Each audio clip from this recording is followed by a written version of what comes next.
ساعات شعت أخيلو مثلا دونان في المال نذكركم تعذبتنا هم يتمسيو لهم سلوس عسران شد شمس كرم سدالو هجراون زيناتات حيزلكم قريبا زلقا ديب عبدين مكتلكم بخبرنا عدمكم فلما أرسل زينا منستر عثمان صالح مسوانا صحفو بحبرات هجرات أنطونيو غوتريش تراخيب تزراريبو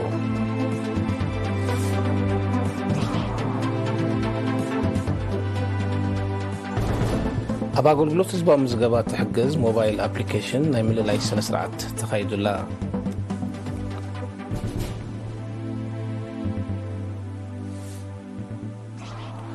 أبزو باقاش باركا ترادك نستيو كل مدايات ندنفع زعل مسامين على تخيدو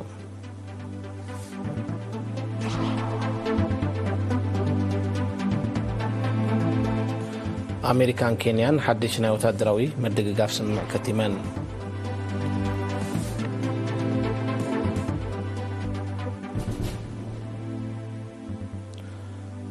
مراحة تشاينا دوب كوريان جابانن سلوسا وركب كايدو أمر دا كم تبصحه منغست تشاينا أفليتو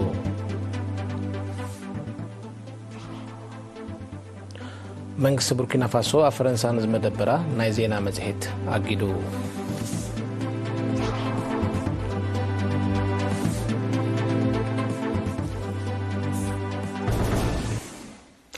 زرزر زينا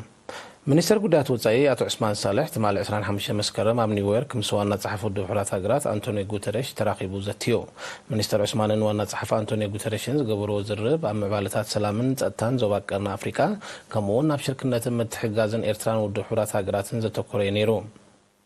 بعسران سلسة مسكرم أما بل 78 تنسرع وعلى حفشة وبايت حبرات هجرات ملغتي إرترا زغربة منستر عثمان صالح أقدموا أن أبلع لواي بوليتيكا مدرخ نزل أغل معات ناد ما ساوي شفنا أقول بلوت عناب زملكات أخيبا لعلو سمزي أما دالو أخيبا منسترات وعلى مزعي خمون أب أخيبا منسترات أب تحد درجة معبالة زركبا هجرات مستاف نمرقتن رئيتون إرترا أبسل علو زعباتات زنتر مدرتات أسمعيهم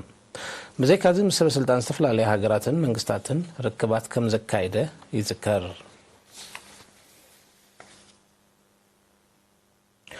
أبزبا ماكل بمحاضرة را ديجيتال بيت نبابن شدا سوليوشنن أقول بلوت أزبا مزقبا كتحجز معبلت موبايل أبليكيشن نايمل لاي سنسرع تخايد الله أبتحلف تخفلتاتن جنافر محضر زبا ماكلن أما حضر تعسر شدشن وزباتاتن سرقبلو أقاتامي وانا دايركتر كفل سرعة جغرافيا وحبريتان ستاتستيكسن أتو تدرس تخلق عند علمان ايتابو أنقوطات تقدنيان عربن سدالوت أبليكيشن أما مسرح أزبا مزقبا قرأن تنحي قوللن من ملاسن فتحن ممتعهم زخون قليتهم أبار رورا ديجيتال لايبرارين شدا سوليوشنن إنجنير أبراهام يعقوب بوغنو عند علامة نايتا أبليكيشن أو أقول له تزبا مزقبا مسكر لدت مرعى موتن فتحن زيت أنهد دروت أفلوت أب معباي صفوفن سلوتنا أقول بلوت نمر رقاقات كم زخونة أبريهم حلاف رورا ديجيتال لايبراري أتو خفلو مكيل دمان ترى إلكترونيكا ومحدرة أمورتات صراحن صفوف سرعة حبريتان بمتكاس تا أبليكيشن هزبي قداي بعلون بغليلون كسالة بايتا كم تتاتح قليتهم أما دمتا وانا أكيد سراح من محضر زوبا ماكل أتو زريتو الدبرهان نتا أبليكيشن أم معبال نزنطفو من أسيات بمقاس أبتخل مدايات هزباو أقول بلوتون تمساسالي تبقوسوتات كوسد تلابيو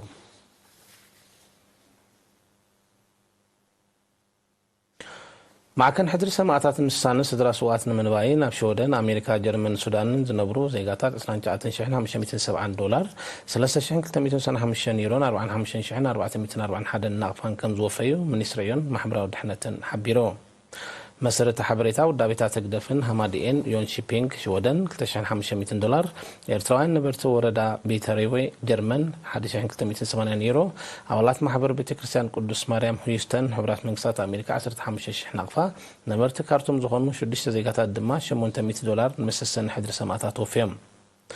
بزي كازي نباريت فريدبرغ جرمن زغنت سدرا 1985 يورو محبركم يبكن كبابيون 30 شحن 440 حد النافا نباريت دروتش ستودنيرينج جرمن زغنت زيغا 720 دولار كومون بيت صحفت بهلاون تمرتاون قدات كارتوم سودان 990 دولار من باي سدرا سواتا بركتهم إذا خمزيلن كله أبيت كريستيان دبر سهل قدس مكيلن أمن أرجعون كارتوم سودان 290 دولار محبر أمان كارتوم 730 دولار محبر ركشة كارتوم 490 دولار كمون نبرت سودان زخونو 10 شعات زيجاتات 10 شمنتشحن 980 دولار نتمساس الإعلام خمزوفي تحبريتا بتوسخي أفليتو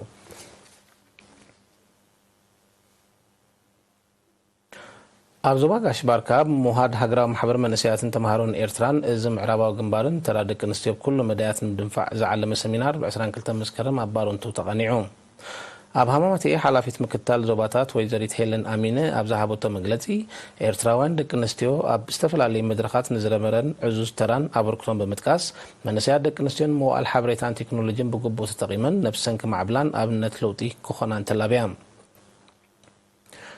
ጊዜያዊ ሓላፊ ሃማማት ዞባ ጋሽባርካ አቶ ማሪቆስ ግርማጽዮን በወገኑ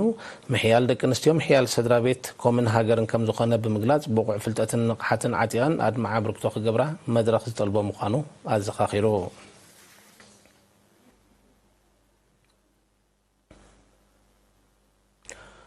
ኣብ ዞባ ማእከል ኣብ ንኡ ዞባ በሪኽ ትርከብ ቤት ትምህርቲ ዓዲ ሙሳ ዓይነታዊ ሓገዝ ክትረክብ ከላ ኣብ ንኡ ዞባ ፍሮ ትርከብ ቤት ትምህርቲ ዑመር ቃብረ ድማ ተወሳኺ ክፍልታት ተሰሪሕላ እተን መባእታ ቤት ትምህርቲ ዓዲ ሙሳ ዝተገብረ ዓይነታዊ ሓገዝ ንሱሳ ተማሃሮ መዋዕለ ህፃናትን 187 ተማሃሮ መባእታን ዲቪዛ ከምኡውን ላፕቶፕ ኮምፒተርን ቤት ትምህርቲ የጠቓልል ርእሰ መምህር ናይታ ቤት ትምህርቲ መምህር ዕቋ ገብረሃብተን ነቲ ሓገዝ ዘበርከተ ነባር ስዊዘርላንድ መንእሰይ ፊልሞ ሙሴ ምስጋና ብምቕራብ ተራኮም ብሓፈሻ ክዓዝዛ ዘኻኺሩ ኣብ ወንበር ኮሚቴ ወለዲ አቶ ተወልደ ብርሃን ዘካርያስ በወገኑ ተሓገዝ መቐፀልታ ናይቲ ውሽጥን ወፃእን ዝነብሩ ዜጋታት ዘርእይዎ ናይ ምትሕግጋዝ መንፈስ ምዃኑ ብምጥቃስ ኣብ ዝሓለፈ ዓመተ ትምህርቲ እውን ብተመሳሳሊ ተበግሶ ሰደቓታት ናይታ ቤት ትምህርቲ ከም ተጸገነ ገሊጹ ብኻልእ ወገን ነበርቲ ዑመር ቃብረ ንኡ ዞባ ፈሮ ኣብ ቤት ትምህርቶም ዝጸንሐ ጽበት ንምፍዋስ ተወሳኺ መምሃሪ ክፍልታት ሰሪሖም ኣመሓዳሪ ምሕዳር ከባቢ ማልካ መምህር ሙሳ ዓብደላ ብዝሃቦ ሓበሬታ ኣብ 2018 ብዘመናዊ ኣገባብ ተሃኒፃ ኣገልግሎት ጀመረት መባእታ ቤት ትምህርቲ ምስ ሙሳኽ ተሳተፍቲ ጽበት ክፍልታት ከጋጥማ ምጽንሑ ብምጥቃስ ዝተወስደ ተበግሶ ነዚ ዘቃልል ከም ዝኾነ ሓቢሮም ኣብዚ ዓመተ ትምህርቲ ዘሎ ውጥሪ ተምሃሮ ቤት ትምህርቲ ዑመር ቃብረ ምስታ ናይ 2018 ክነጻጸር እንከሎ ብ50 ሚእታዊት ከም ዝዓበየ ሰነዳታ የነጽር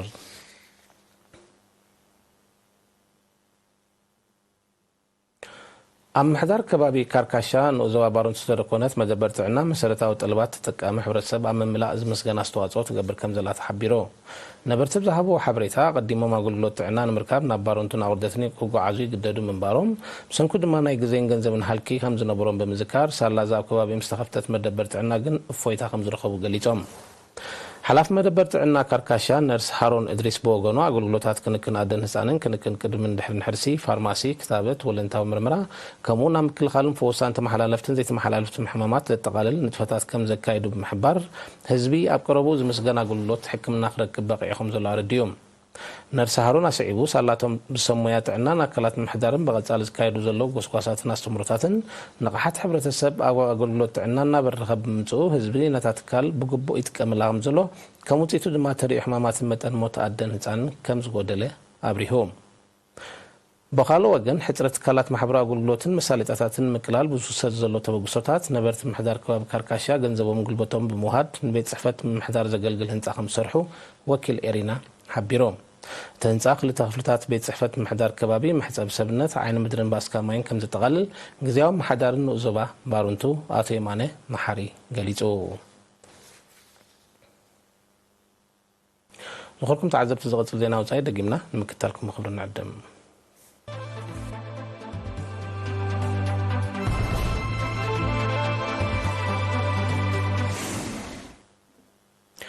ዜና ውፃኢ ኣሜሪካን ኬንያን ኣብ heiti ምንቅስቓስ ጉጅለታት ገበነኛታት ንምቑጻይ ክዋፈር ዝተወጠነ ዓቃብ ሰላም ሰራዊት ንድጋፍ ዝዓለመ ሓድሽ ወታደራዊ ስምዕ ከቲመን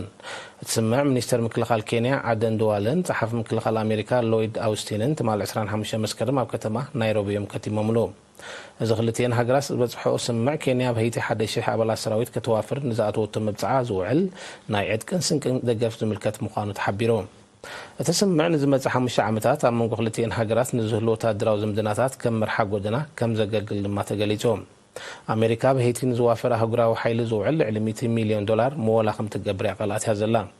እንተኾነ ግን ኣቐዲሙ ብሄይቲ ዝተገብረ ወፍሪ ግዳማዊ ሓይሊ ብግህሰት ሰብኣዊ መሰላትን ልባዕ ሕማም ሸረኹን ስለ ዝኽሰስ ተቐባልነት ህዝቢ ክረክብ ዘሎ ተኽእሎ ትሑት ምዃኑ እዮም ፀብጻባት ዝሕብሮ ኬንያ ቀዲማ ከም ኣካል ዞባውን ኣህጉራውን ዓቃብ ሰላም ሓይሊ ኣብ ኮሶቮ ሶማልያን ዲሞክራሲያዊት ሪፐብሊክ ኮንጎን ሰራዊት ሙፋራ ዝፍለጥ እዩ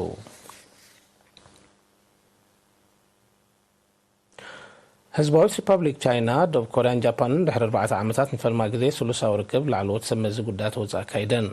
እቲ ትማል 25 መስከረም ኣብ ደቡብ ኮርያ ዝተኻየደ ርክብ ነቲ ዓመታዊ ዝካየድ ዝነበረ ናብ 2019 ዝተቆረፀን ርክብ ንምብርባር ሓጋዝ ምዃኑ ተገሊጹ። ኣፈኛ ሚኒስትሪ ጉዳያት ወፃኢ ቻይና ሎም 26 መስከረም ኣብ ዝሃቦ ጋዜጣዊ መግለፂ መራሕቲ ቻይና ደቡብ ኮርያን ጃፓንን ኣብ ቀረባ እዋን ስሉሳዊ ርክብ ከካይዱ ምርዳእ ከም ተበፅሐ መንግስቲ ህዝባዊት ሪፐብሊክ ቻይና ኣፍሊጦም። ሰለስቴን ሃገራት ዞባዊ ምትሕብባር ምድልዳል ዝዓለመ ስሉሳዊ ርክብ መራሕቲ ካብ 2008 ጀሚረን ዓመታዊ ከካይዳ ምጽንሐን ይሕበር። ደቡብ ኮርያን ጃፓንን መግዛእታዊ ሓድግታት ንዝጠንቁ ምትፍናን ምፍታሕ ዝበፅሕኦ ስምዓትን ምስ ጃፓን ተመሳሳሊ ጉዳይ ዘለዋ ቻይና ዝህልዎ ጽልዋን ካብ ቀንዲ ዛዕባ ናይ ትርክብ ከም ዝኸውን ይእመት። ብዘይካዚ ጃፓን ብኒኩሌሳዊ ፀርግን ዝተበከለ ማያት ትካል መመንጫዊ ኒኩሌሳዊ ፀዓት ነበር ፉኩሺማ ናብ ባሕሪ ምፅንባር ዝወሰደቶ ስጉምቲ ብምቅዋም ደቡብ ኮርያን ቻይናን ናብ ልዕልያ ዝወሰኖ እገዳታት ጉዳይ ሓውሲ ደሴት ኮርያ ክሊማዊ ነውፂ ከምኡውን ጂኦፖለቲካዊ ምትፍናን ዞባ ኢንዶ ፓሲፊክ ካብቲ እቶም መራሕቲ ዝመያየጥሉ ዛዕባታት ክኸውን ትፅቢት ይግበር።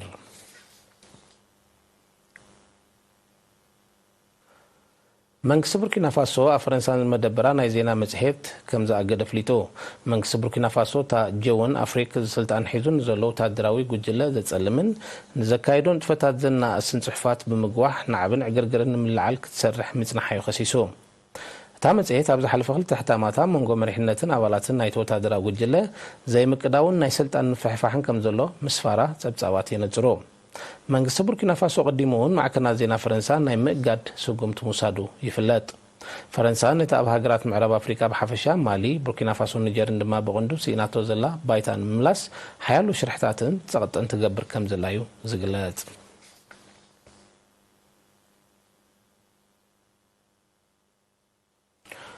ቱርኪን ኣዘርባይጃንን ቁጠባውን ወታደራውን ዝምድናን ከደንፋዓ ተሰማሚዐን። ስምዕ ዝተበፅሐት ማል 25 መስከረም ኣብ ኣዘርባይጃን ዑደት ዝፈፀመ ፕረዚደንት ቱርኪ ጣይብ ኤርዶጋን ምስ ፕረዚደንት ኢልሃም ኤላየቭ ኣብ ዘካየዶ ርክብ እዩ። ከም ኣካል ናይቲ ስምዕ ክልቲአን ሃገራት ኣብ ህንፀት ወታደራዊ ትሕቲ ቅርፂ መስመራት ነዳድን ባህርያዊ ጋዝን ፀንሐ ምትሕጋዝ ከብከብሎ ምዃነን ኣፍሊጠን። እዚ ከምዚ ኢሉ እንከሎ ክልቲኦም መራሕቲ ኣብ ዞባ ናጋርኖ ካራባኽ ተፈጢሩን ዘሎ ሓድሽ ወታደራዊ ምዕባለታት ኣመልኪቶም ከም ተዘራርቡ ተሓቢሩ። ፕረዚደንት ጣይብ ኤርዶጋን ኣብ ዝሓለፈ ሳልስቲ ኣብቲ ኣከራኻሪ ዞባ ዝተፈጥረ ግጭት ንምህዳእ ዝተበፅሐ ስምዕ ምቁራፅ ተኽሲ ዘለዎ ደገፍ ገሊጹ ኣሎ። ኣዘርባይጃን ኣብ ልዕሊ ሚሊሻታት ኣርሜንያ ድሕሪ ዘካየዶ ሰፊሕ ስርሒት እቲ ዞባ ኣብ ሓድሽ ወታደራዊ ወጥሪ ኣትዩ ምቕናዩ ይፍለጥ።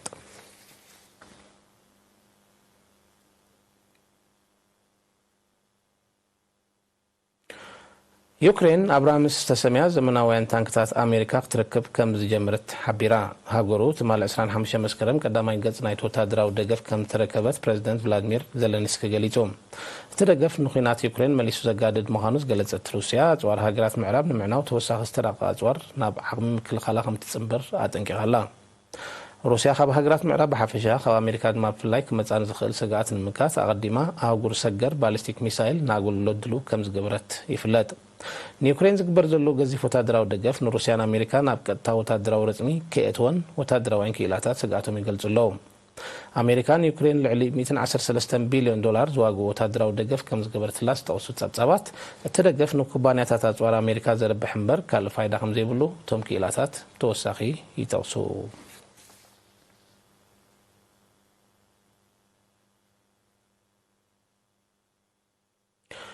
ኩባ ብ24 መስከረም ኣብ ልዕሊ ኤምባሲኣ ዋሽንግተን ሽበራዊ መጥቃዕቲ ተፈንጃሪ ጠርሙዝ ከም ተፈጸመ ከሲሳ። በቲ መጥቃዕቲ ኣብ ኣባላት ኤምባሲ ዝወረደ ክሳራ ከም ዘይነበረ ዝገለጸ ሚኒስትሪ ጉዳያት ወፃኢ ኩባ ሰመዚ ጸጥታ ኣሜሪካ ነቲ ርእዮ ንምግታእ ዝረኣይዎ ሸለልትነት ወቒሱ ኣሎ። እቲ መጥቃዕቲ መቐጸልታ ናይቲ ኣሜሪካ ኣብ ልዕሊ ሃገሩ ከተካይዶ ጽንሐት ተጻውታት ክኸውን ከም ዝኽእል እቲ ሚኒስትሪ ብተወሳኺ ሓቢሩ። ነቲ መጥቃዕቲ ዝኾነ ኣማኻሪ ሃገራዊ ጸጥታ ኣሜሪካ ጃክ ሱሊቫን ገበነኛታት ንምህዳን ሃገሩ ከም እትተሓጋገዝ ገሊጹ ኣሎ። ኣሜሪካ ኣብ ልዕሊ ኩባ ጽኒዓቶ ብዘላን ልዕሊ 3 ዓመታት ዝቐጸለ እገዳ ኣብ ልዕሊ ቁጠባት ሃገር ከቢድ ሓስያ ከም ዘውረደ ይፍለጥ። ብሰንኪ ስጉምቲ ዲፕሎማስያዊ ዝምድና ክልቲአን ሃገራት ሻሕኪሩ ከም ዘሎ ጸብጻባት ይርድኡ።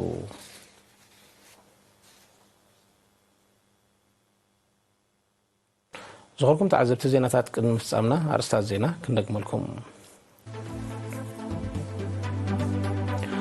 ሚኒስትር ዑስማን ሳልሕ ምስ ዋና ጸሓፊ ውድብ ሕብራት ሃገራት አንቶኒዮ ጉተሬሽ ተራኺቡ ተዘራሪቡ።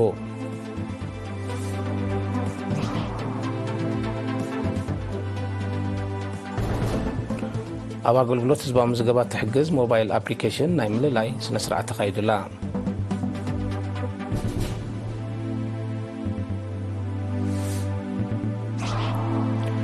ኣብ ዞባ ጋሽ ባርካ ተራ ደቂ ኣንስትዮ ኣብ ኩሉ መዳያት ንምድንፋዕ ዝዓለመ ሰሚናራት ተኻይዱ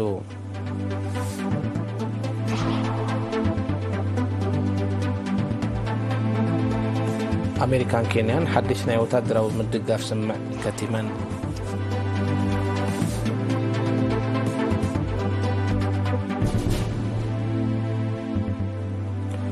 መራሕቲ ቻይና ደቡብ ኮርያን ጃፓንን ስሉሳዊ ርክብ ከካይዱ ኣብ ምርዳእ ከም ተበፅሐ መንግስቲ ቻይና ኣፍሊጡ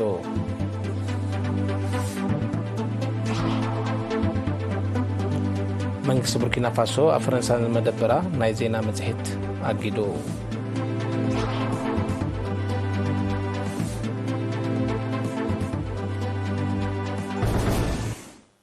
ባርካ ዝኸርኩም ተዓዘብትን ሰዓት ዝተዳለወ ሓፈሻዊ ዜና መሰናዶ ብተዛዝምሎ ስለምክታልኩም ንመስገን ብወገና ኩሻት